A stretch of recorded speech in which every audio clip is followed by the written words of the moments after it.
کی ذات ہے، وہ علماء حق کی ذات ہے۔ اس دنیا کے اندر جس نے علماء حق کی پیروی کر لی، اس نے سمجھو مصطفیٰ جان رحمت صلی اللہ تعالیٰ علیہ وسلم کی پیروی کر لی۔ حضرات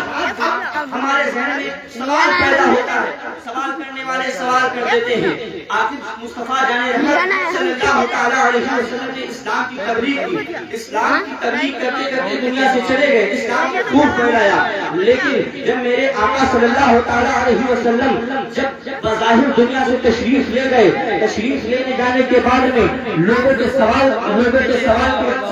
جواب ختم کر دیا اور اپنے پیارے شہید حضرت ابوبکر صدیق رضی اللہ تعالیٰ عنہ کے خلافت سے نوازا، اور نوازنے کے بعد میں حضرت ابوبکر صدیق رضی اللہ تعالیٰ عنہ نے وہی کام انجام دیا جو میرے آقا خاتم پیغمبر صلی اللہ تعالیٰ علیہ وسلم نے کام کو انجام دیا تھا۔ جب بظاہر حضرت ابوبکر دنیا سے تشریف لے جا چکے تو اس کے بعد میں حضرت عمر نے بھی اسی کام کو انجام دیا۔ جب حضرت عمر دنیا سے گئے اس کے بعد میں حضرت عثمان نے اسی کام کو انجام دیا۔ جب حضرت عثمان دنیا سے گئے تو حضرت مولا کائنات علی مرتضیٰ شیر خدا فاتح خیبر داماد پیغمبر نے اسی کام کو انجام دیا۔ البتہ دیگر صحابہ کرام نے اسی کام کو انجام دیا۔ انجام دیتے دیتے جب اسلام کو بچانے کی باری آئی تو وہی نواسۂ مصطفیٰ حضرت امام حسین نے لوگوں کو یہ پیغام دیا کہ میرے نانا جان نے اسلام کو پھیلایا تھا، حضرت ابوبکر نے اسلام کو پھیلایا ہے، حضرت عثمان نے اسلام کو پھیلایا ہے، حضرت مولا کائنات نے اسلام کو پھیلایا ہے، دیگر صحابہ کرام نے اسلام کو پھیلایا ہے، لیکن یاد رکھو جب اسلام کے بچانے کی بات آئے گی تو مصطفیٰ کا نواسا حضرت امام حسین اپنے خاندان کی قربانی کو دے سکتے ہیں، لیکن مصطفیٰ خاندان کو جتنے نہیں دیتے ہیں۔ مصطفیٰ رحمت صلی اللہ تعالیٰ علیہ وسلم کے نواسے نے کربلا کی سرزمین پر اپنے خاندان کو قربان کر دیا، لیکن دین مصطفیٰ کو بچایا۔ سبحان اللہ، سبحان اللہ۔ یہ اسی لیے بچایا ہے کہ آج ہم ناچنے والوں کی محفلوں کو آباد کریں گے، اسی لیے بچایا تھا کہ میرے مصطفیٰ کی جو امت آئے گی یا آنے والی ہے، یا اسی لیے بچایا تھا کہ ان کو راہ راست پر نہیں لائیں گے، اسی لیے بچایا تھا کہ جو امت آنے والی ہے وہ خرافات چیزوں میں زیادہ مشغول رہے گی، اسی لیے بچایا تھا کہ جو امور انجام دیے جا رہے ہیں یا دنیا کے اندر جو رسومات پیدا ہو رہے ہیں ان رسومات میں زیادہ وہ عمل کریں گے۔ حضرات میرے مصطفیٰ جان رحمت صلی اللہ تعالیٰ علیہ وسلم نے ان کے نواسے نے اس لیے اسلام کو نہیں بچایا تھا، دین مصطفیٰ پر ان لوگوں نے اپنی قربانیاں پیش کی ہے، اس لیے پیش کی ہے کہ آنے والی قوم عبرت حاصل کرے، عبرت کہ جب نواسے مصطفیٰ نے اپنے جان کو جان نہ سمجھا لیکن مصطفیٰ کی شریعت کی پاسداری کی، مصطفیٰ کی شریعت کی حفاظت کی، مصطفیٰ کی شریعت کو اعلان کلمت الحق کا نعرہ بلند کیا اور مصطفیٰ جان رحمت صلی اللہ تعالیٰ علیہ وسلم کے پرچم کو بلند کیا، اپنی جان کو قربان کر دی، لیکن مصطفیٰ کی شریعت کو نہیں جھکنے دیا۔ آج ہمارا حال کیا ہے کہ آج ہم دنیاوی محفلوں میں دنیاوی کاموں میں زیادہ ہم مشغول رہتے ہیں۔ آج ہم اپنے نوجوانوں کا انداز دیکھیں تو آج ہمارا نوجوان اگر عمل کر رہا ہے تو کس طرح عمل کر رہا ہے۔ آج اگر ہم دیکھیں اپنے نوجوانوں کو تو آج ہمارا نوجوان اگر نقل کر رہا ہے تو کسی گویے کی نقل کر رہا ہے، آج ہمارا نوجوان اگر نقل کر رہا ہے تو کسی ناچنے والے کی نقل کر رہا ہے، آج ہمارا نوجوان اگر نقل کر رہا ہے تو کسی دنیا دار کی نقل کر رہا ہے، آج ہمارا نوجوان اگر نقل کر رہا ہے تو ایکٹر سلمان خان کی نقل کر رہا ہے، آج ہمارا نوجوان اگر نقل کر رہا ہے تو شاہ رخ خان کی نقل کر رہا ہے، آج ہمارا نوجوان نقل کر رہا ہے تو کسی دنیا دار کی نقل کر رہا ہے۔ اے مسلمانوں اور بہادریہ کے سنگی صحیح عقیدہ مسلمانوں، اس بات کو اپنے دل کی تحقیق کر لو، اگر تم کو نقل ہی کرنا ہے تو صدیق اکبر کی نقل کر لو، اگر تم کو نقل کرنا ہے تو فاروق اعظم کی نقل کر لو، اگر تم کو نقل ہی کرنا ہے تو عثمان غنی کی نقل کر لو، اگر تم کو نقل ہی کرنا ہے تو حضرت مولا کائنات کی نقل کر لو، اگر تم کو نقل ہی کرنا ہے تو غوث اعظم کی نقل کر لو، اگر تم کو نقل ہی کرنا ہے تو بغداد کے دولہ غوث اعظم کی نقل کر لو، اگر تم کو نقل ہی کرنا ہے تو ہندوستان کے شہنشاہ سرکار کریم نواز کی نقل کر لو، اگر تم کو نقل ہی کرنا ہے تو بہرائچ کے دولہ سید سادات کی نقل کر لو، اگر تم کو نقل ہی کرنا ہے تو میرے تاج شریعہ کی نقل کر لو۔ اے لوگوں اگر تم ان بزرگان دین کے نقش قدم کو اپنا لو گے تو تم نعرہ تکبیر، نعرہ رسالت، مسلک اعلی حضرت، نعرہ تکبیر، نعرہ رسالت. سبحان. لیکن آج وجہ یہی ہے کہ آج صرف ہم نام کے رہ گئے ہیں. اگر ہم آپ سے یہ کہیں کہ لگاؤ نعرہ تو آپ یہی نعرہ لگائیں گے کہ غوث اعظم کا دامن نہیں چھوڑیں گے.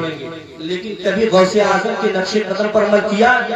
غوث اعظم نے کبھی اپنی نماز پہ قضا نہیں کیا. سید سالار نے اپنے نمازوں پہ قضا نہیں کیا. حضرت سرکار غریب نواز نے کبھی نمازیں پہ قضا نہیں کیا. لیکن آج ہمارا مسلمان اگر میلادوں کی محفلوں میں آتا ہے تو سب سے پہلے یہی نعرہ لگاتا ہے، اے مسلمانوں اپنے چہرے کو سنت رسول سے سجا لو، یہی تو سنت مصطفیٰ ہے. اگر تم نے سنت مصطفیٰ کو زندہ کر دیا تو میرے آقا بھی خوش ہو جائیں گے، اور مدینے کے تاجدار بھی خوش ہو جائیں گے، بغداد کے دولہا بھی خوش ہو جائیں گے، اور ہندوستان کی سرزمین پر جو راج کر رہا ہے وہ غریب نواز بھی تم سے خوش ہوتے ہوئے نظر آئیں گے. لیکن شرط یہ ہے کہ سب سے پہلے سنت مصطفیٰ کو اپناؤ. اگر تم سنت مصطفیٰ کو اپنا لیے تو تم یہاں بھی کامیاب رہو گے، وہاں بھی کامیاب. آخری بات آپ سماعت کر لیجیے، کیونکہ علماء کرام کی ایک بڑی جماعت ہمارے پیچھے ہے. حضرت نے مجھے صرف 15 سے 20 منٹ کا ٹائم دیا تھا. آخری بات، آج لوگ اعتراض کرتے ہیں میرے آقا صلی اللہ علیہ وسلم کی ذات پر. لوگ یہ کہتے ہیں کہ میرے مصطفیٰ صلی اللہ علیہ وسلم کو غیب کا علم نہیں. یہ بیماریاں بہت بڑھتی ہوئی چلی جا رہی ہیں. لیکن آؤ سرکار غوث اعظم کی بارگاہ میں، وہ غوث اعظم رضی اللہ تعالیٰ عنہ جب میرے مصطفیٰ معراج پر تشریف لے جا رہے تھے تو جب سرکار دو عالم صلی اللہ تعالیٰ علیہ وسلم معراج کی رات مسجد اقصی میں تشریف لے گئے، اور جب اپنے گھر سے قرآن پر سوار ہونا چاہا، سوار ہونے سے پہلے میرے شیخ عبد القادر جیلانی رضی اللہ تعالیٰ عنہ کی روح مبارک حاضری دیتی ہے. حاضر ہونے کے بعد میں یہی التجا کرتی ہے، اے میرے نانا جان، اے میرے بابا جان، اس براق پر سوار ہونے سے پہلے سب سے پہلے آپ کے قدم راز میرے کاندھے پر رکھا جائے گا، پھر اس کے بعد میں آپ براق پر سوار ہوں گے. تو میرے آقا صلی اللہ تعالیٰ علیہ وسلم نے دیکھا، دیکھ کر جواب دیا، اے میرے بیٹے عبد القادر، آج میں تمہارے کاندھے پر میں اپنا قدم رکھ رہا ہوں. ایک زمانہ ایسا بھی آئے گا، ایک وقت ایسا بھی آئے گا، ایک ٹائم ایسا بھی آئے گا کہ سارے ولیوں کی قدموں پر تمہارا قدم راز ہوگا. اور مصطفیٰ نے اس پیغام کو دے دیا، اور وہی بغداد کے دولہا بغداد کی سرزمین سے اعلان کرنا لیے کہ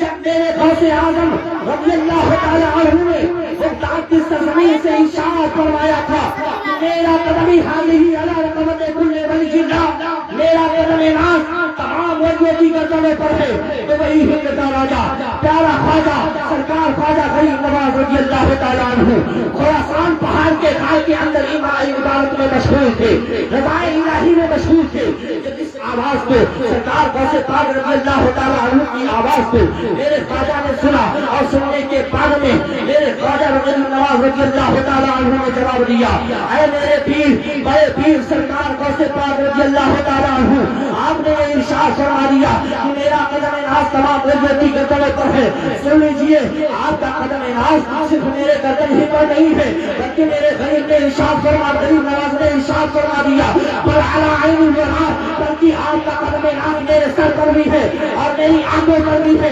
اے دنیا کے سنی صحیح امریکہ مسلمانوں، اس بات کو اپنے ذہن فکر میں بسا لو کہ بغداد کی سرزمین سے غوث اعظم کے فرمان کو ہندوستان کی سرزمین پر میرے خواجہ سنتے تھے. مجھے بتاؤ مصطفیٰ جان رحمت صلی اللہ تعالیٰ علیہ وسلم ہم گنہگاروں کی آواز کو کیوں نہیں سن سکتے ہیں؟ اسی لیے بریلی کے تاجدار نے جو ارشاد فرما دیا تھا کہ تمہیں نزدیک کے سننے والے ہو تو کرامت پیدا. سبحان اللہ، سبحان اللہ، سبحان اللہ. مصطفیٰ پر اعتراض کرتے ہیں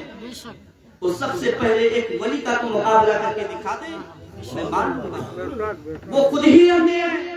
قانون مصطفیٰ پر عمل کرنے والے نہیں ہیں بلکہ غلام علی مصطفیٰ کو بہکاتے ہوئے نظر آتے ہیں۔ اللہ تبارک و تعالی ہم سب کو نسل اعلیٰ حضرت پر چلنے کی توفیق و رفیق عطا فرمائے، اور جب تک دنیا میں رکھے نسل اعلیٰ حضرت پر قائم رکھے، اور جب دنیا سے اٹھائے ایمان پر خاتمہ بالخیر نصیب عطا فرمائے۔ استغفر اللہ ربی من کل ذنب واتوب الیہ وآخر دعوانا الحمد للہ رب العالمین۔ ایک مرتبہ بلند آواز سے میرے سامنے کلمہ طیبہ پڑھیں، لا الہ الا اللہ محمد رسول اللہ صلی اللہ علیہ وسلم۔